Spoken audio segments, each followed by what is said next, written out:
With this session update, I'm Shannon Lurkey. Members of the Senate People of Color and Indigenous Caucus and activists gathered in the city of Brooklyn Center, the site of the police-involved death of Daunte Wright, to demand further reforms in policing. Here's that media event. Okay, good morning. My name is Chris Eaton, and welcome to Brooklyn Center, the home district of the Wright family and the district I represent. We are deeply mourning the death of Daunte Wright. Daunte Wright was a 20-year-old man with a bright future ahead of him. He was recognized by family, friends, and our community as a loyal friend, a devoted son, a caring brother, and a dedicated father. Who deserves to be remembered as more than the latest black man, who was shot by law enforcement in Minnesota. Daunte Wright is the beloved son of Katie Wright and the loving father of baby Daunte Wright Jr. and the brother of 6 siblings. He was a student at Edison High School in Minneapolis and a great friend of many people in the community. Today we grieve his death and gather with other legislators and activists to extend our deepest condolences to Daunte's family and friends and to tell the public that we are demanding justice for Daunte. We are demanding the Senate pass legislation to reform the police and protect black lives in our state. If you would all please join me in observing a moment of silence before we begin.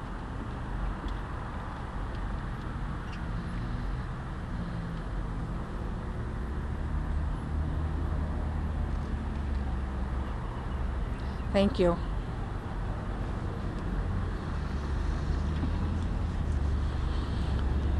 Good morning.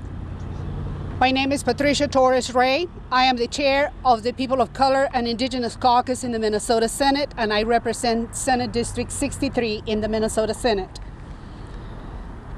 The members of the POCI Caucus believe that the actions taken by the Minnesota legislature on July 2020 in the wake of the murder of George Floyd were simply inadequate in protecting the lives of black Minnesotans.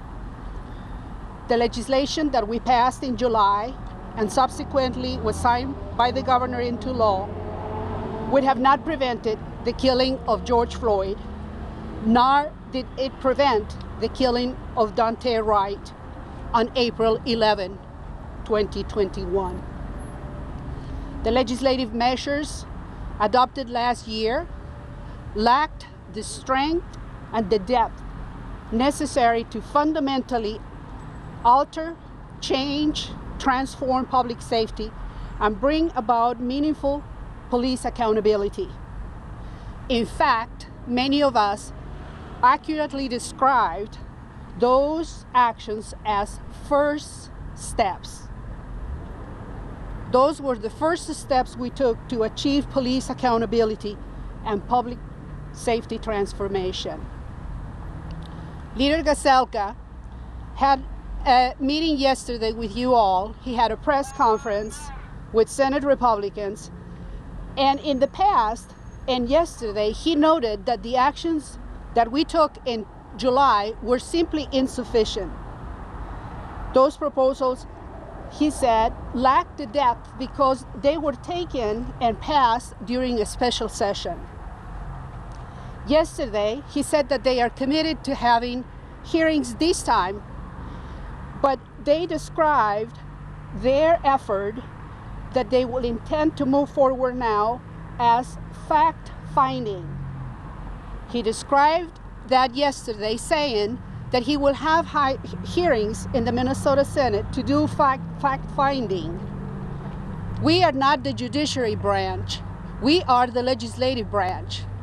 We hear our constituents and we make decisions and we pass laws. We don't do fact-finding.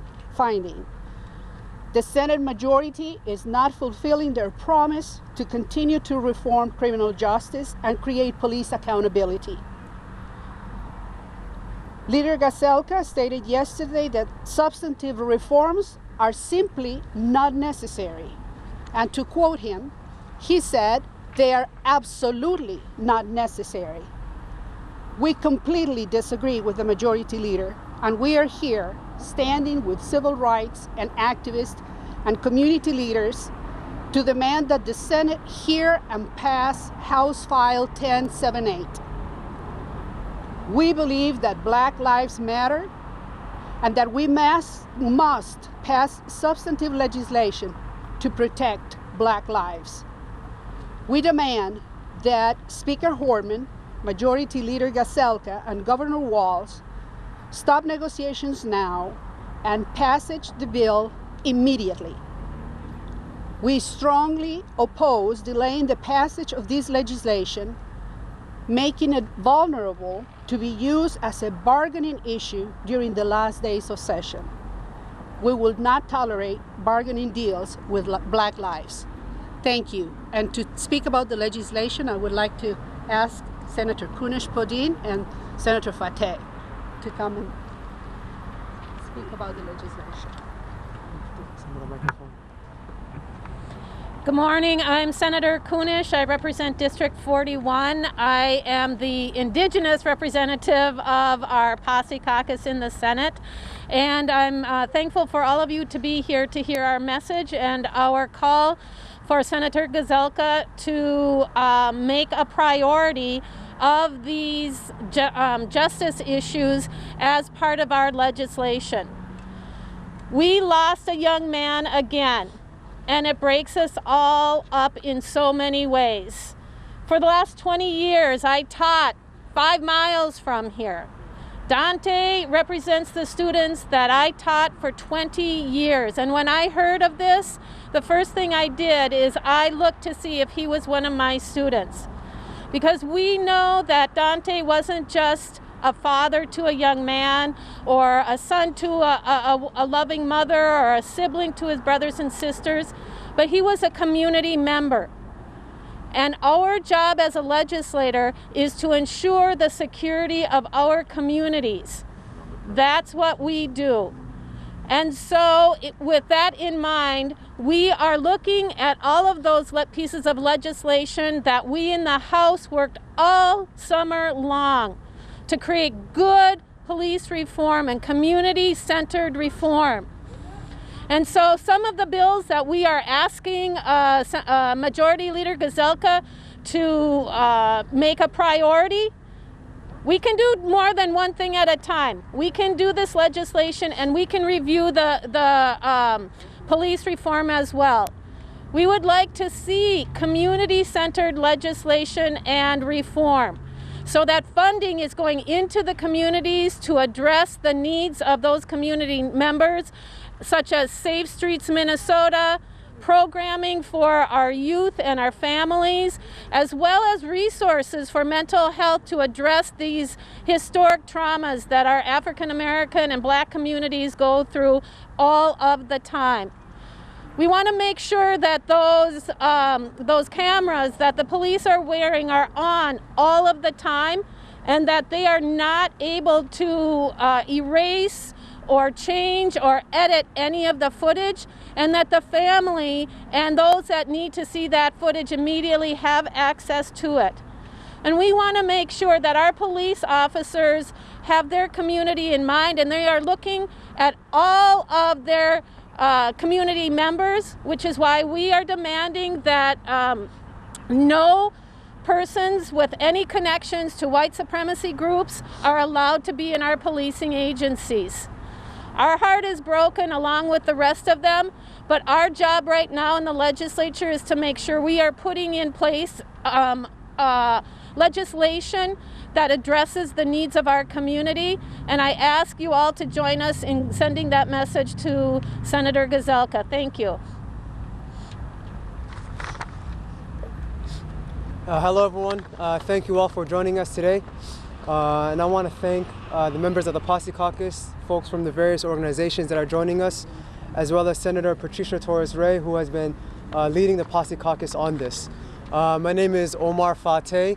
I'm the state senator for District 62, which is in South Minneapolis. I'm here today because we have called for a suspension and a halt of negotiations and operations, and that we prioritize these police accountability proposals. We do not want to adjourn without any action being taken. Last year, there were some measures that were passed bipartisanly, but they did not go far enough. And when they were in those discussions last year, we were told by Leader Gazelka, as my colleague Senator Mary Kunish indicated, that this would just be a start, right? And that we would continue these conversations in this session. But since then, there has been no discussions and there has been zero hearings in the Senate. There has been several proposals and bills that have been heard in committee on the House, some that Senator Murray has indicated, and there's new ideas coming every day from the community. Just this week, a young man, 20 years old, Daunte Wright, who was also a father, was murdered. He was murdered because of a simple traffic stop. One that didn't only not warrant his murder, it didn't even warrant the taser that was meant to be used against him. It was wrong, and this is the second national murder that we have seen here in Minnesota. We need to act right now. We need to do everything we can to show the world that we do care about Black lives, that we will preserve Black lives, that we cherish our Black people, and that we will not allow this to happen again. One of the bills that we have put forward is ending qualified immunity so that police that are guilty of misconduct will not be left off the hook, and that taxpayers will not have to foot the bill. That's number one. This is something that has been supported by not only Minnesotans, but 2/3 of Americans support this measure. Number two, we need to see civilian oversight and input. We need to remove restrictions in the Peace Officers Discipline Procedures Act, and in order to allow local units of government to put in place civilian oversight that has actual teeth, and the ability to make a finding of fact and to also discipline officers. And this legislation has been put out in the House by Representative Aisha Gomez, and this is a council that could also make policy recommendations for the Post Board. So what I'm calling for right now, what our members are calling for, is that we prioritize these pieces of legislation and that we do not adjourn, we do not move forward without taking action. We need to do everything we can to save our Black lives, to make sure that there's not another Daunte Wright, that there's not another George Floyd, that there's not another Philando Castile. If we do not act, this will happen again and again and again. And as members of the POCI Caucus, we are doing everything in our power to ensure that we fight for this, to make sure that we are standing with our fellow POCI folks in the community, and to make sure that we're not going to allow the Republican colleagues to block this any longer. We'll make sure that this happens. So thank you all, and we're going to pass it off to Senator Fung He, who represents Senate District 67.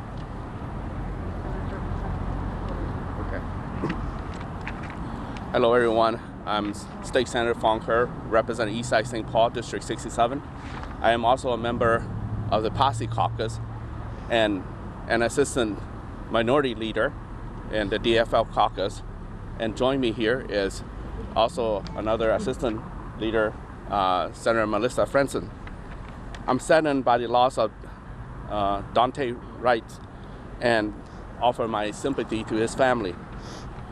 I join my POCI members here to call for a pause of budget negotiation until we pass meaningful legislation on law enforcement accountability. We will do our part in the Senate and put our best effort to push it forward. As you heard, provision that mentioned by my two colleagues, Senator Kunish and Senator Fateh. And I know we're not alone. The public is watching us. The world is watching us. And the community is with us today. I want to acknowledge a few members of the senators that are here with us. Senator Scott Dibble, Senator Lindsey Port, Senator Sandy Pappas, Senator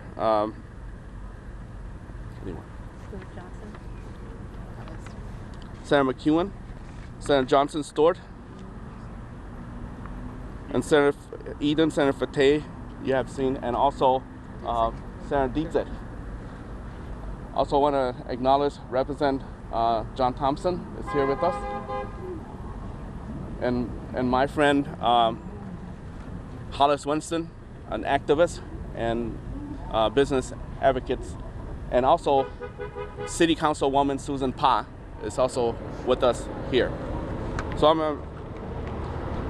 going to call on the speaker from the communities, but I'm going to have my colleague, Senator Melissa Franson, say a few words. Thank you all.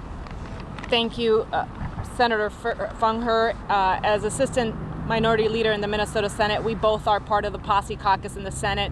And as you heard from my colleagues, we still have time in the Minnesota Senate. It is April 14th, and we have until May 17th to adjourn sine die. Right now, the Committee on Finance is meeting. I'm part of that committee. That is the last committee before all the budget bills go to the floor of the Senate. My colleagues who were not able to be here but will be here in spirit and solidarity with you. I'm here representing Senator Kent, who is our minority leader in the Minnesota Senate, Senator Marty, and Senator Champion, who are all three of them are right now in the Finance Committee. I'm here representing their voice and all of our caucus who would like to be here in person. Right now we have a dozen of our legislators and others are coming to talk to the community, to be with you in solidarity, to really demand justice for Daunte Wright. And as my colleagues have said, we have time. Senator Gazelka has said that we are going to do a fact-finding excursion in an informational hearing. All the deadlines are now beyond us. We are now in the final weeks of negotiations and final weeks of the budget session for Minnesota, but that does not prevent us from taking action. As you all saw a few weeks ago, the Minnesota Senate took action after the Supreme Court had a ruling, and we swiftly changed the law in the last few days, frankly. We've heard those bills. Just yesterday, we heard the Public Safety and Judiciary budget bill in the Senate, and I voted in protest against it, and so did my DFL colleagues, because we have to put this process to a pause, to take the time to talk to our community, to take the time to take up the bills that were put forward last summer after the killing of George Floyd, that were promised to us that we were going to have hearings on them. Senator Limmer, who's the chair of the Judiciary Committee, just yesterday said, we are only taking budget policy bills this bill. We're not taking policy, and normally we don't take policy in a budget bill. That is true, but the fact that he is stalling, blocking every single policy bill that we've moved forward is not an excuse to do nothing. We have until May 17th. I implore and beg that our leaders in the Minnesota Senate, that not just one person or one chair is in charge of the destiny of this state, that we must take action now, and that the state and the country is watching us. I'm going to now turn it over, and I'm Senator from Senate District 49. I'm going to turn it over to a few of our speakers, and in this order they will be speaking with us. Mr. Jonathan Mcclellan, President of Minnesota Justice Coalition, Ms. Angela Myers, President of NAACP, Jaylani Hussein, CARE Minnesota, Brian Lowman, Cece Goya, and please, and I know that Nakima Levy-Pounds is here as well. So in that order, we're going to have the speakers present themselves and talk about who they're representing in their comments. Thank you.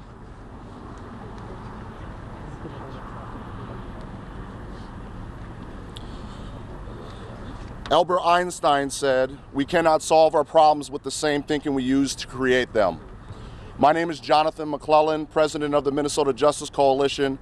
We are part of a collective of organizations that work with the families and community to draft and advance legislation and other policy initiatives at the Capitol and in Washington, D.C. I want to give my deepest condolences to the families who should not have to be here and whose lives have been changed forever. 4 days ago, I was attending a rally with families supporting families against police violence. We were standing together to celebrate the life of Justin Tigan and all stolen lives at the hands of the police. The event was a chance to celebrate what would have been his 36th birthday. In the middle of listening to speakers, Tashira Garraway, the president of Family Supporting Families, announced that there had been another police shooting of a black man in Brooklyn Center. We are in a state of affairs of our quest to obtain justice and equity and equality, with Minnesota being ground zero of the match that has sparked this outpouring of consciousness for our shared community. We are still here waiting to cash that check that has fallen on a bankrupt system of expedient politicians, administrators, and tolerant allies of the same in opposition to progress for a more perfect union. Law enforcement for decades has been pushing legislation to chip away at our civil liberties, our rights, and our communities by pushing policies that absolve them of their crimes, weaken and remove the checks of accountability, transparency, and justice, with access to unlimited resources and unfettered access to our elected leaders. It's as if some of our elected leaders have been brainwashed to the reality of people of color face time and time again, as if a boot on our neck or a bullet in our bodies isn't enough. Our fight is for a lasting change, a commitment to the people, a commitment through policy that has had a lopsided application for far too long. In this time, with the events that have plagued our communities, it's long overdue. Last week, to their shame, the Minnesota Senate, the GOP, struck down a measure that would allow police officers to be fired if they had an affiliation with a white supremacist group. This is the state of affairs we find ourselves here at in the state of Minnesota.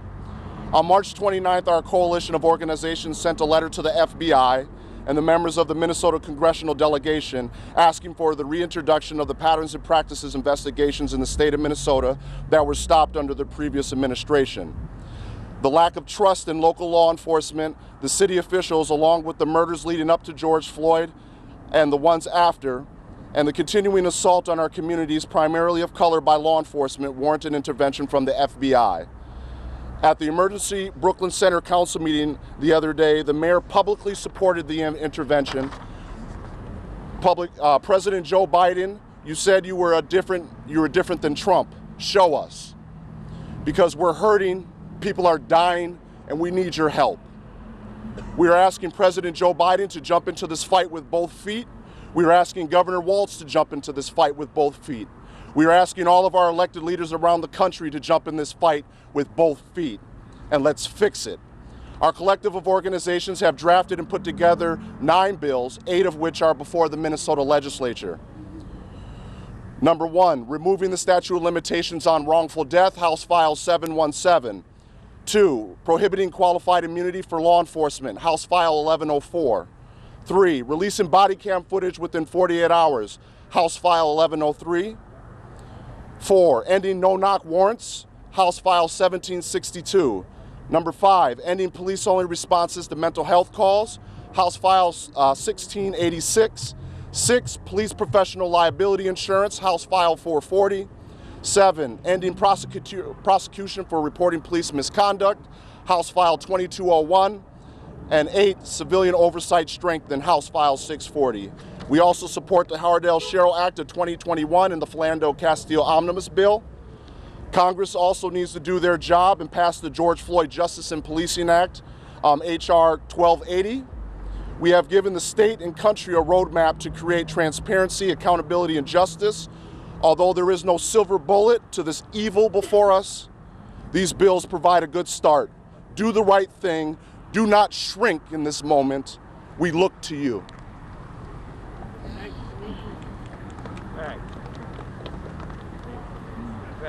We get a flight. More pressure.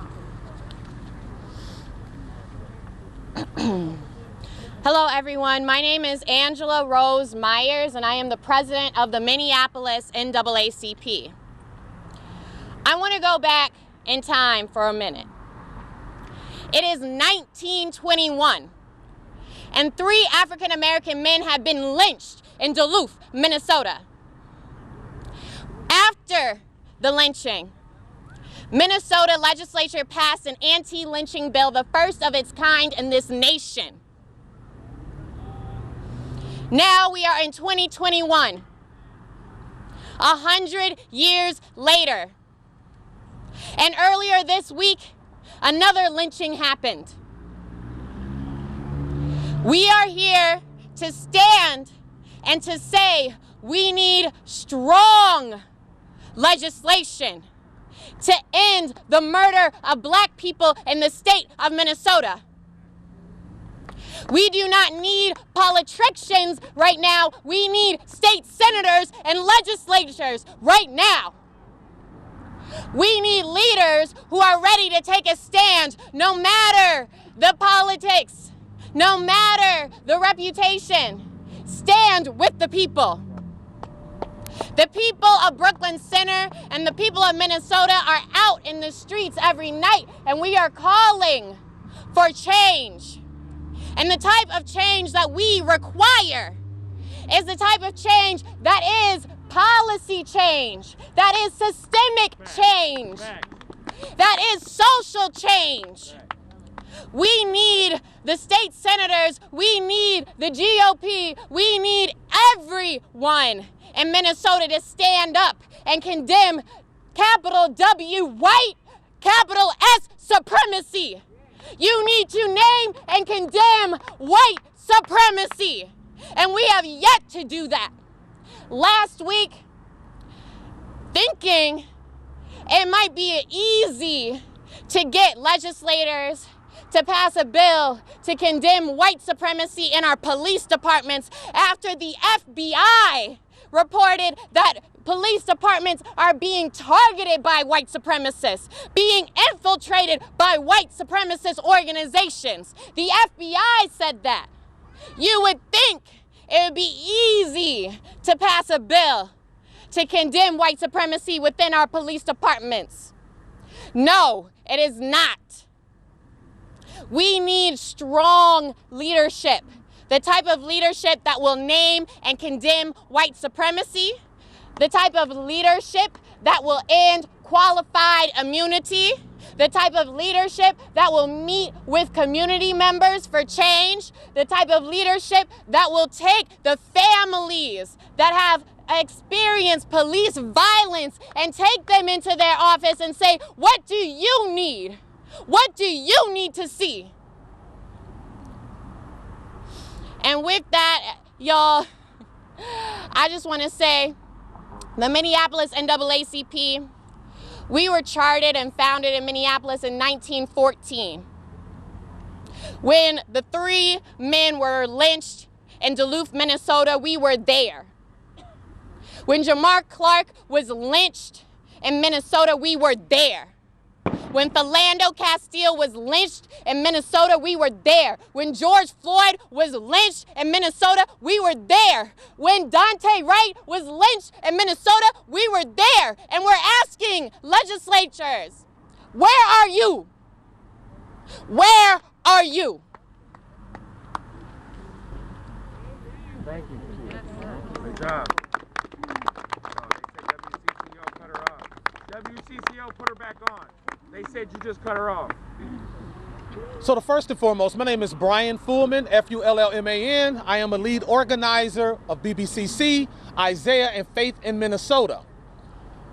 I'm a grassroots organizer, you all. So I'm not bucking for position to always be in front of you all, because most of the time that I spend is actually with the people in our communities, having conversations about the despair and about the hurt. Police accountability and transparency is the #1 priority when we're talking about public safety. So I want to be clear about the atrocities that are being committed against my community. Make no mistake about it, that is one of the top priorities, and we want to directly impact that by passing legislation that speaks to the core and the culture of what we're dealing with right now. Yes, sir.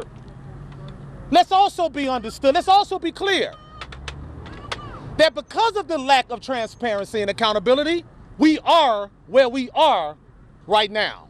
Say it. I can confidently tell you all that the feedback that I've been getting from the doors, because again, my value and what I bring forth is that me and my team are talking to people on the doors, in small businesses, canvassing in front of grocery stores every day, all day, since February of 2020.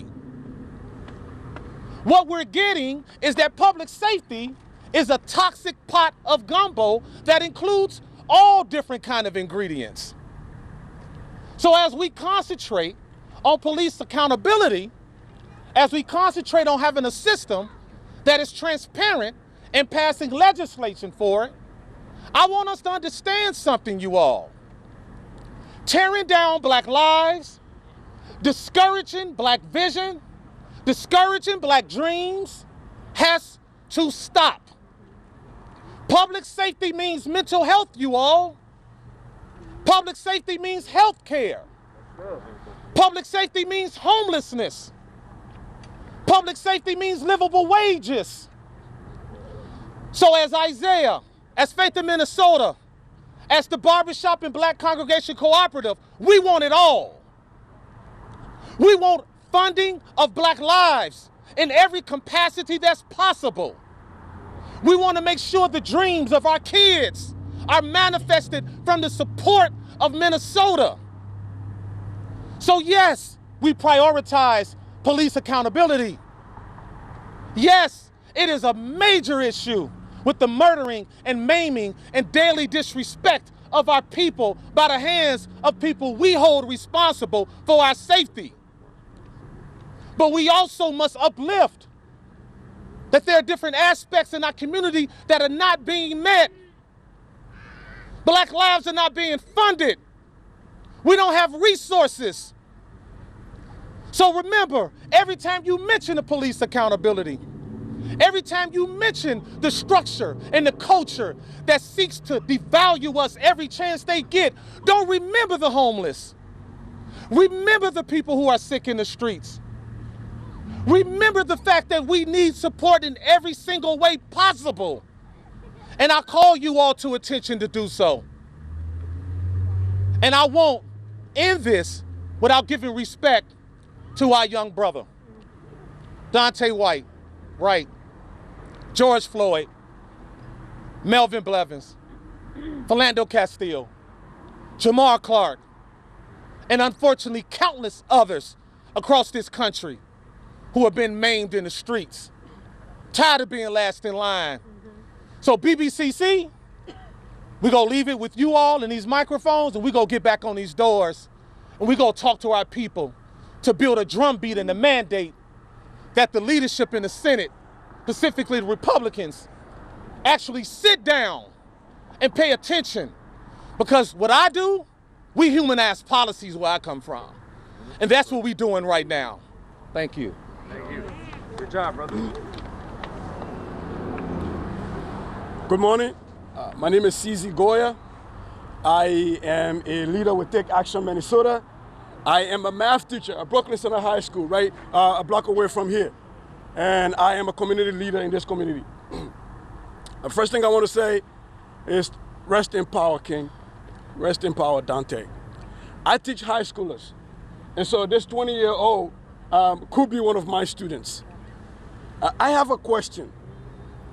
Do we still hold this truth self-evident? Is this still truth?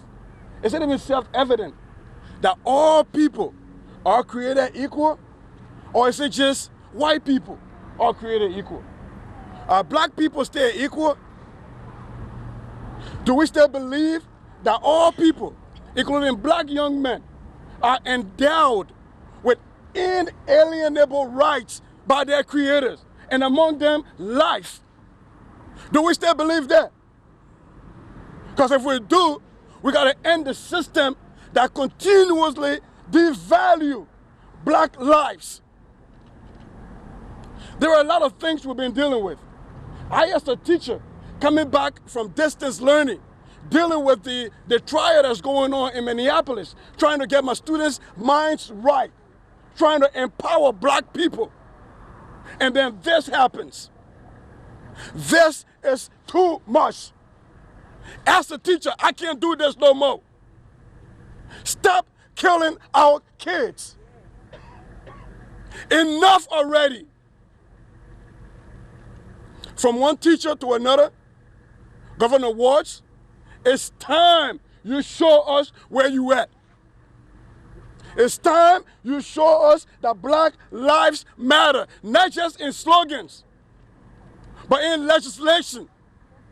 It's time you end qualified immunity. It is about time we require police officers to live in the cities that they serve. It is about time. I'm gonna close this real quick, because as a math teacher, as a scientist, I'm going to draw back on Newton's law of inertia to talk to senators about political inertia. Newton's law of inertia talks about an item being at rest or in motion, stays at rest or stays in motion unless acted upon by an external force. Facts. We have been in political inertia for too long when it comes to black lives. He's thinking. It happened to George Floyd. We marched. We heard all of the promises. We are staying in political inertia. It's happened to a 20-year-old young man. We're going to hear all of those promises again? Or are we still going to be in political inertia? Or are you going to be the external force that acts upon this system to end this? Rest in power, King. Rest in power, Daunte. Tell the truth, Jelani. My name is Jaylani Hussein, Jaylani Hussein. I'm the Executive Director for the Council on American Islamic Relations, CARE, Minnesota. We have been at this moment before. Many promises were made after George Floyd was killed. Nothing has happened in the state of Minnesota that is meaningful or impactful. This past summer, the legislators passed despicable policies. Not only did they pass those despicable policies, but they also celebrated those despicable policies, saying that they are bringing forth reform and accountability. Shame on the state of Minnesota to hold police accountable. We have been in this moment before. I want to recognize Senator Patricia Torres, the only one who voted against that horrific policies that we were told were going to be sweeping legislation of reform. We're back now talking about the same issue because the state of Minnesota thinks somehow that they have done something to keep our lives safe. The state of Minnesota has done nothing. Nothing. And while the entire world is watching the trial of Chauvin, while other states are passing some policies, the state of Minnesota still has not passed any meaningful legislation. This state, as I say and I continue to say, is perhaps one of the worst states for people of color. And we are being terrorized also.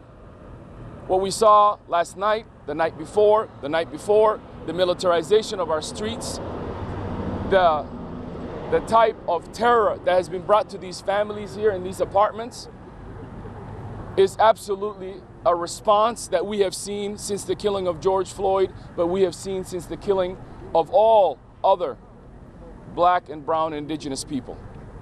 Nothing has changed. We are calling for that change now. The Republican legislators, Senator Gazelka, as well as Warren Limmer, they have drawn a clear line. They support killer cops, they support Derek Chauvin, they support those who terrorize our community, and they have made it very clear to us that we don't exist, we don't matter. But unfortunately, this is a reenactment of what we saw much earlier in history. The Bull Connors of the world, like Bob Kroll and others, we are in a moment right now, in a civil rights 2.0 moment, a moment to move this nation and this state forward. And so that is why I humbly and respect the legislators here who are today, the senators who are here today, asking the governor, asking the Speaker of the House to stop negotiations until we pass real police accountability reforms. Community groups that Jonathan just mentioned have brought forth 9 bills, 9 things we can start. They are not a silver bullet. They're not going to solve the problem, all of it, but it is a start. And these are well put together bills.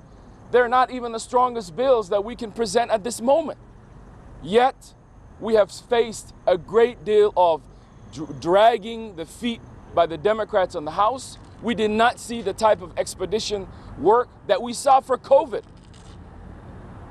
For COVID, it just seemed like everybody was ready to talk about a solution, but when they were killing our children, there is no expedition. Only sympathies, only feelings of, I'm sorry. I don't want you to be sorry. I want you to do something to save the lives of children who are being killed by police. What happened to Daunte Wright wasn't an accident. What happened to Daunte Wright was murder. And we saw today, as we called on the governor yesterday, and Mayor Mike Elliott called, take this matter out of the hands of any of these county prosecutors. Why? Because these county prosecutors believe in two justice systems. A justice system for the white people and a justice system for the black people. And I'll tell you why. We just heard that now that the officer, Kim, is being charged second-degree manslaughter. Well, that is for white people. When a black officer shoots a white woman like he did in Minneapolis, Mahmoud Noor, we got the black justice system. Black justice system says you're gonna get murder in the third degree and second-degree manslaughter. And the same situation, nearly exactly the same. In fact, Mahmoud Noor's situation could even be argued that it wasn't a murder. But the fact of the matter is that this officer, who clearly pulled a gun and even a taser, killed this young man, Daunte Wright, is clearly murder. We are tired of this two justice system, a system that works for white people and a system that does not work for people of color. And so we are asking the governor also right now to release the people that they have put in bondage this night, to allow those people to return to their family. The tactics that were used last night, we know even a reporter was hurt. We know that there are other people that were hurt. This is getting out of hand. And so something has to give. The people in the state are tired. We are tired of empty promises. We are tired of legislators saying they're going to do something and not do anything. We are tired. And we are tired of showing up after one of our family members, one of our community members is killed. We are done. We are done. And by the way, this is not just here in Minneapolis or Brooklyn Center. This is happening all over this country. And so a lot of people have woken up after George Floyd was killed. Many of those people thought and still think somehow what happened to George Floyd was an anomaly. Many people are hopeful that George Floyd's killer, Derek Chauvin, and those three officers will be found guilty and we just go home. Well, Daunte Wright is not going home. Daunte Wright is not going home. And Daunte Wright is George Floyd. And George Floyd is Daunte Wright. And Thurman Blevins. And Breonna Taylor. And all of those other people who have been killed. So, Governor, it is your time now to make a decision. The senators have asked you to do it. We have asked you to do it. And the rest of the state of Minnesota, we ask you to stand with us and stand right now to pass police accountability bills and to start to begin the healing in our community. Good afternoon. I'll be brief. I know they need to get back to the legislature. Everybody here has already said what needed to be said. My name is Nikema Levy-Armstrong. I'm a civil rights attorney, activist, founder of the Racial Justice Network, former president of the Minneapolis NAACP, and a former law professor at the University of St. Thomas. I've been out on the front lines for many, many years. We've been saying the same damn thing a million different ways. And for some reason, our legislature acts as if they cannot understand the basic principles of human dignity and human decency and how to treat people under the law and how to have their law enforcement responsible for treating people with dignity and respect. It makes absolutely no sense that they continue taking the lives of black people and then gaslighting us and expecting us to sit on the sidelines and ignore what is happening to us. They focus more on looting and property than on black lives. And we are fed up.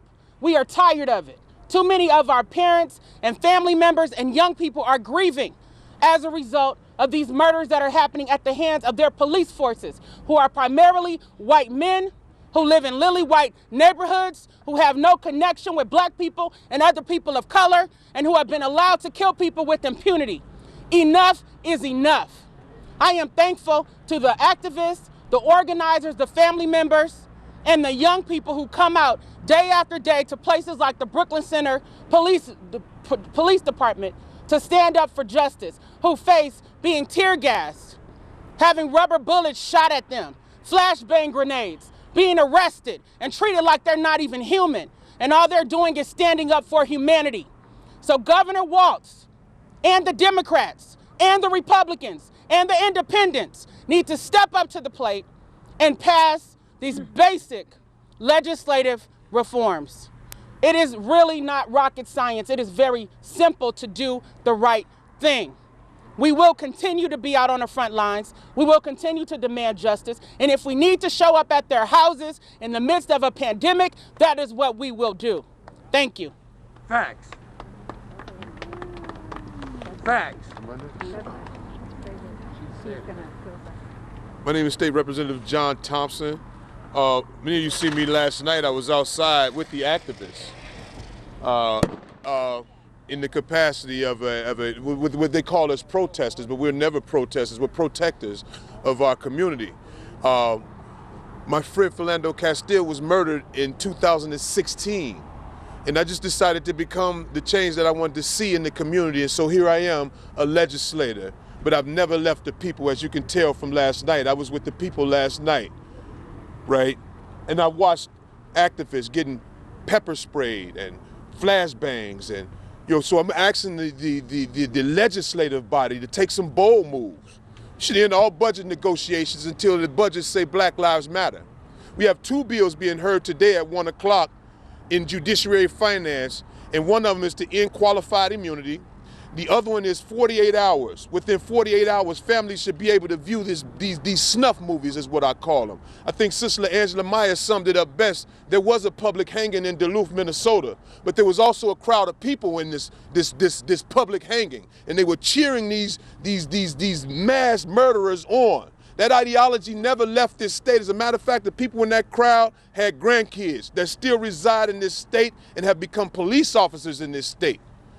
The Proud Boys, the Oath Keepers. We even had a police officer who was promoted to sergeant, a member of the Minneapolis City Heat, which is a known white supremacist biker gang, and you promoted him to sergeant. And they promoted him to the president of the Minnesota Peace Officers Association, Minneapolis Police Officers Association. 56 service complaints, 11 lawsuits, and 3 police-involved shootings, and you reward him by making him the doggone president of this federation. It speaks to the racism that exists in this state when it comes to policing. And they just call me the anti-police legislator, or they say I have an attitude. Well, I guess I'm the political NWA, because today I'm tired of seeing black bodies laying on the ground, black people dying here in this state. So I'm asking this whole body to take a bold move and end all budget negotiations until they say Black Lives Matter here in this state. We have bills that haven't been even being heard in the Senate, bills that would change the trajectory of our communities, bills like House File 784, which asks for $457 million in allocations and things that make sense so they don't have the need for public safety so much. If you were invested in our education system, if you were invested in the mental health services, qualified teachers to teach our jobs and economic development, look into these things. And I say to you reporters, if Black Lives Matter on your job, go to your job and look and see how many black people work behind the scenes at your job. Black lives need to matter in this state, all right? Black people are not working, so crime is high in this place. And you're not offering any kind of help, not even from the legislative body, but you're complaining about the conditions in my community. I live in the mud with these people. I lost my best friend here in this state, and I decided I'm gonna be the change that I want to see because I was out here with the people marching, and you said I was a protester. Now I'm a legislator, and you still treat me the same way, so you tell me that black lives don't matter here in this state. Black lives are not cherished the way lives are cherished in other areas of this doggone state. The man should not be killed because of his tabs. That was an entryway to the car. You know, my broken tail light. Philando Castile, your blinker's not working. You understand me? Your tabs are expired. Your windshield's busted. What happened was he saw a black man behind the wheel of that car and busted a U-turn. He racially profiled that man. Ultimately, he killed him. And if we don't have 3 officers that can handcuff a 20-year-old young man without killing him, then all of them need to be fired. I seem to watch little Billy go to jail without being murdered all the time. I'm not blind, I'm just black here in this state. I'm not psychic. I was holding the microphone at a rally, and many of you saw me on Sunday. I was holding the microphone at the Tashira Galloway's husband was murdered by the St. Paul police, and we were at his birthday celebration. And I'm speaking with the microphone in my hand. And I said, I'm not psychic, but we're gonna have another police-involved killing in this state before the end of the summer. As I'm speaking, some kid runs up to me and says, Mr. Thompson, they just killed somebody in Brooklyn Center. Were you with me? They just killed somebody in Brooklyn Center. I'm not psychic when I'm telling you that we're gonna have another police-involved killing in this state before the end of this year, unless we put some accountability pieces into legislation, in qualified immunity, and put the fear of something in these police officers, because we're sick of dying. And I'll answer any questions you want to ask. Thank you. What is your reaction to the charge of second-degree manslaughter against 2 months of honor? That's not enough. Is that accountability? No. This we'll address that, and some of the activists want to address that, but I can't speak for everybody. I can only speak for myself as an African-American male. I know doggone well you, me, or anybody else with this skin color would be in silver handcuffs right now with murder charges.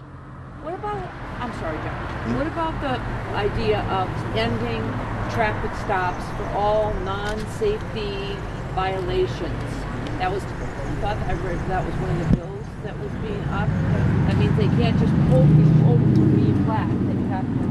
We want to end racial profiling. We want to end racial profiling in this state, period, right? And we want people to honestly admit that it's happening. We keep seeing this over and over again. Sister, like, let me explain this to you. I lived through Rodney King, right? My dad lived through the civil rights movement and was asking for some of the things that Martin Luther King was asking for. This is 2021, and we are right here asking for some of the same things that Martin Luther King was asking for and being called Antifa and domestic terrorists. I've never been a terrorist or Antifa, but I tell you what, I'm tired of seeing black people dying and people acting like I shouldn't be mad about it. I'm sick of racism and people telling me how to speak about it. Nobody can get to tell me how to be sick and tired of racism. This is blatant racism that we're witnessing by the hands of these law enforcement officers here. And so I want to end these racial profiling, these traffic stops, and period. And then we'll answer any questions. Come on. Thank you. Yes. Well, thank you very much for coming. The Senate is in session right now, so we have to leave. Please feel free to send us questions. All of the senators that are present here, that are members of the People of Color and Indigenous Caucus, will be available to you. Thank you, Representative Thompson, for representing the People of Color and Indigenous Caucus of the House. They are also in session. So thank you for your presence. If you have a couple of questions, we will be happy to answer. Please let us know. Senator, in the opinion of the Senate POCI Caucus, is the governor doing enough? We met with the governor yesterday.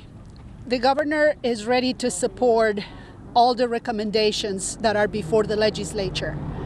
But the governor understands very clearly that we need to take action in the Senate.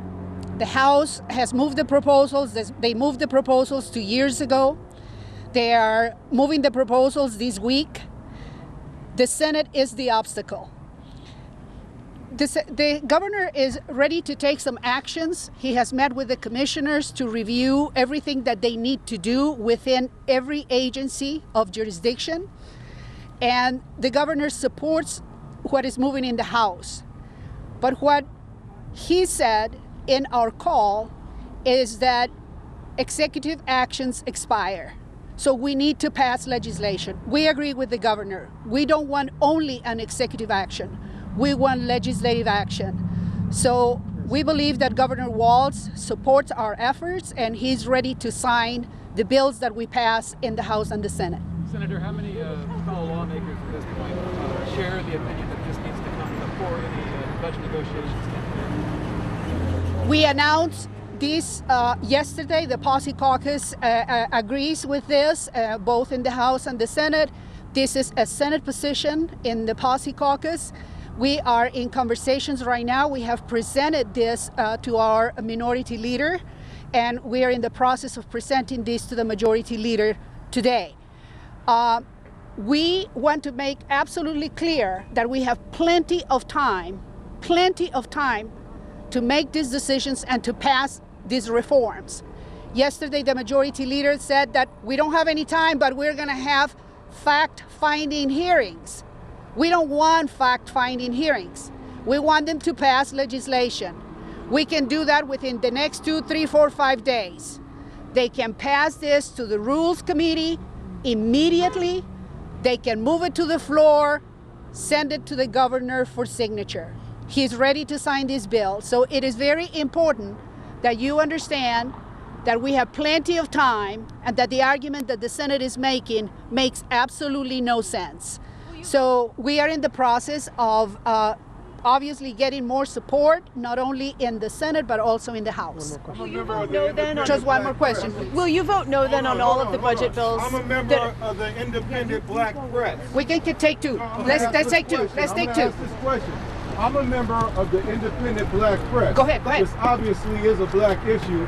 What is it like when black people keep on speaking about our issues to white corporate-owned media? That's a good I don't question. know what, that's a question that others have to ask. I am welcoming all of you. Answer that question. Thank you. Let me please go ahead. Your question. Will you vote? Somebody black answer my question. This is a question for the media. Independent Black Yes. Press. That is a What question is white for. supremacy when black people keep on speaking to white corporate-owned media? That is a question for corporate media. Please answer. Are you Please representing go ahead. black causes right now? I am a legislator. Because a black man just died. I am a state Somebody senator. Black, Please go ahead. Respond to my question. Please go ahead. Will you vote no on any of the budget bills? Just a moment. Just a moment. Please go ahead. We can respond in a minute. Because we heard a lot about white supremacy and everything like that. We will. I'm an independent black media journalist. What is it like when black folks keep talking to corporate-owned white media about black issues? So I'm State Senator Omar Fateh. This is Representative John Thompson. It is. I'll take it one time. You take it one time. So it is very frustrating because we've been speaking about what's been going on, and we haven't. No, absolutely. Thank you for that. And not just us as representatives and senators, we've had community members, activists, people in the streets that told me personally, that told John personally, that they have not been felt like they've not been heard, that we don't give a damn about them, that there's no action, that year after year this is happening over and over again, and it's unacceptable. So we could talk about how much we care about our black brothers that are being murdered. We can talk about the things that we could be doing. We could talk about fact-finding, as Leader Gazelka has put it. But we know the facts. We know what's happening. And we're at a point right now. Where we either value black lives or we do not. Are we going to take action or are we not going to take action? So that's where we're at. Either you're with us or you're not. And that means we value black media too, right? Yes, sir. Absolutely. Hey, brother, I know. Sure That's why they answer your question. I appreciate that answer. I know that we don't have much time, so I want to make sure that I address you. So there's nothing sweet about racism, right? And so I'm never sweet and soft-spoken about it, right? And so when we look at jobs and economic development, we look at housing, we look at urban agriculture, when we look at these areas that are underfunded here in this state, and then we go in and we talk to people about it. I live in a state where they're smiling in your face when you walk in the bank, and they'll shake your hand and give you coffee and donuts, and then they'll pat you on your butt on the way out and say, you can't have this bank loan. And so it's clear. It's clear that we have a problem here when it comes to the disparities that we see here. Thus, the need for public safety to be so high is what I'm saying. I hope I'm making sense to you because it makes sense to me. But the need for public safety is because we have lack of investments in these communities. And so when we go and we talk to corporations and legislation, it's like talking to a brick wall. But I will say this. We're freshman legislators, and I want to inspire more black men to do exactly what we did, and that's become the change that we want to see. right? If you want change, you can't ask for it no more. You have to actually pick up the bull by the horn and go and be the change you want to see, and that's how we'll create change. But we have to go, and I thank you, and you can reach my office or a representative's office anytime. We have to go back to legislation. We have session right now. Can we hear from Ms. Armstrong quick on reaction to the charges? When the legislators are done, we're going to have an impromptu press conference. Oh, okay. So I would like to. I just want to say, legislator, we have to go. So send your question over. You know how to find us, media. So we're heading to legislation right now and leave the platform to the community member. Thank you. Thank you all so much for joining us. We really appreciate it. Right now, the Minnesota Justice Coalition is having a second impromptu press conference. So please stick for that. And Sister Nakima will be leading that. Thank you.